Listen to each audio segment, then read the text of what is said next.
This is Den Bryyk City, the first and last time I'll ever have it on display in full. It took 8.5 hours to set up. I love the city, but I'm never doing this again.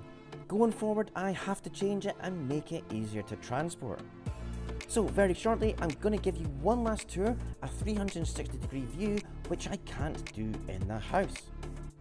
I filmed this at Bricktastic in Manchester, which is the biggest LEGO show in the UK. I'm sure you're aware of the show. It's amazing and the reaction to my city has been incredible. But I was exhausted because it took so long to set up, and I was one of the last people to pack up their display as well. I now have the city in its boxes in the hallway as I'm going to start a new city. But that means a huge amount of reorganizing and planning and a lot of tidying up to do in here, and I have reorientated the table like this and I've put another shelf up. And I actually found my old plan I drew out, but I have loads of new plans and a new vision for the city which I'm going to be working on. But that'll be in the next video, so back to the show. And this view right here is always what I had in mind. The layered effect of 3 rows of buildings with a skyscraper cluster at the back and a harbour area and narrow cobbled roads. This cracking wee shell garage sits on the corner. There's a lovely view down the street to see the canal house at the back there. I have only older style buildings on this front street with a music store, there's a bakery, cheese shop, and then Blockbuster Video, a pub. It also has a jetty with a ticket office for Pan Am Airlines. My seaplane sits at the dock boarding passengers. I will be keeping this in my new city as it's one of my favourite parts, but it will be looking a lot different. A fairly unique part of the city is the canal in the middle, flanked to one side with the city square. I have a footbridge crossing it. And you know, it's just a cool view down here of quite a vibrant area with the telephone wires, a few trees, and right in the middle is a consulate building there and the Chinese restaurant. The windmill in the corner. And then this super colourful street of narrow, tall Dutch buildings with a pizzeria at the end. Behind is a small canal and then this grand corner with my train station, and I think this is my favourite section of the city. I love the station and I'm particularly fond of the brick bank, which I used as the basis for my station, although it's a heavily modified version with a domed glass roof. Then it goes into the financial district with the Emporium, which is now a bank, and other skyscrapers. For my new city, I want the train station to be more visible, so I'll have a think about how to do that. The cool thing is I can pull it out here, getting this wide shot, and really get a view of the city like never before. It's so nice to actually get all the skyscrapers in frame. I built this large 2-lane road at the back which acts as a tunnel for the train, and the police station sits in the middle dominating this view. It looks great. I didn't make all the archways uniform and mixed it up a bit with the wall on one end and arches on the other and these gaps here. I like it, but it was extremely fragile and it broke on the way here, so really not a great build. If I do something like this, this has to be way better built. But people at the show loved seeing the train go through the tunnel. It was a big hit, as were all my vehicles. These buildings were very popular. My F1 skyscraper was a particular hit with the kids. They loved it. I will definitely be keeping all these buildings, but they will have a few minor changes and obviously a completely different positioning. I think the tan works really well for the road area.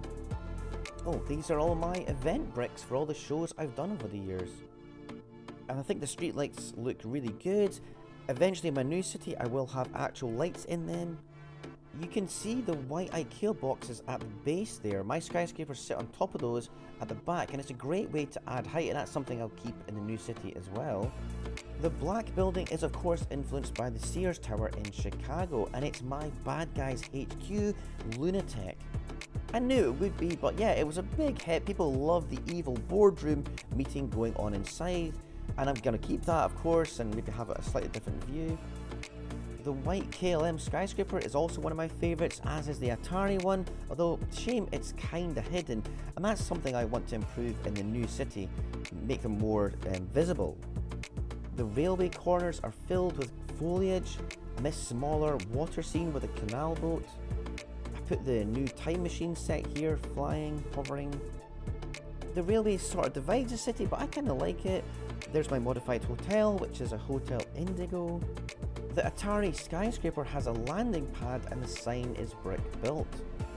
And next to it is a residential building and a tobacco store based on a Harry Potter set. I love the density in this area, but I do feel too much is hidden away. Coming around here and the street has its back to us. The diamond store has the milk billboard on it. And we're back to the shell garage. 2 years worth of work to get to this point, 114,000 pieces, £8,500 spent so far. I've enjoyed every minute of it and I've learnt so much. And having the train running and me standing back a bit and watching people's reactions, it's a really interesting feeling. What I've really enjoyed is chatting to them about all the builds and ideas. It's an incredible experience.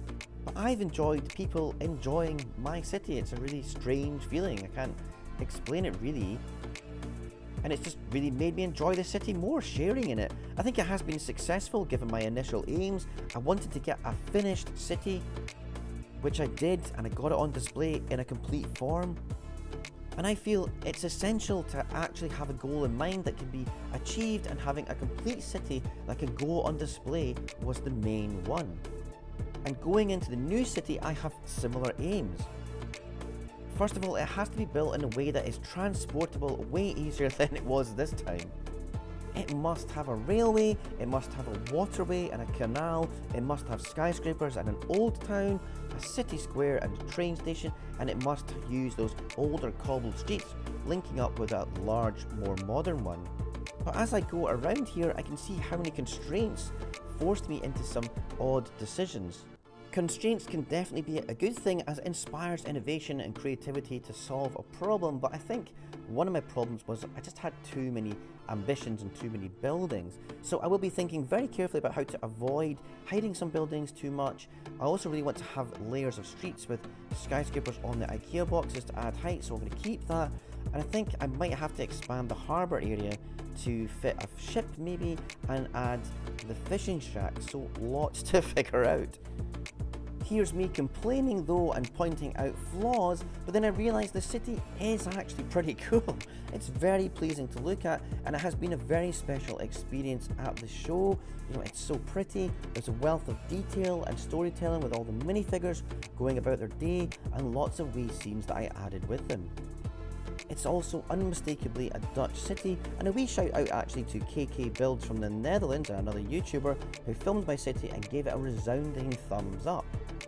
So that was really special.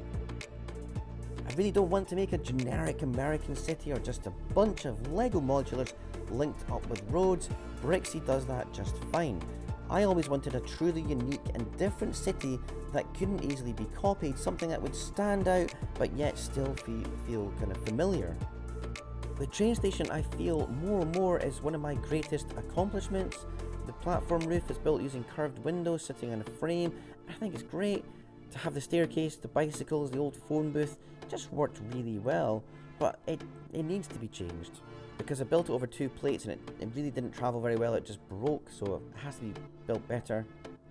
I am aware of this sounds like I'm just banging on about how good I am, which is a bit mental. But I really have to say, I have to thank everyone over the last 2 years who has watched the progress, enjoyed my videos, and all the people who were so complimentary at the show in particular, congratulating me on such a beautiful city. It's been one of my biggest dreams, and to actually complete it, it's been such a wonderful time. In the new city, I don't know if I'll keep all the vehicles. I think I might, but I've got new ideas. My VW camper van is a cute build, the Octane tanker. The reaction from the public was great, people loved it, so I'll have to find a way of incorporating this road area maybe. Anyways, that was Den Bryyk City 2026 finished. So now a new chapter, a new build, and a new set of challenges. And if you want to view that, then check out my latest update on that right here.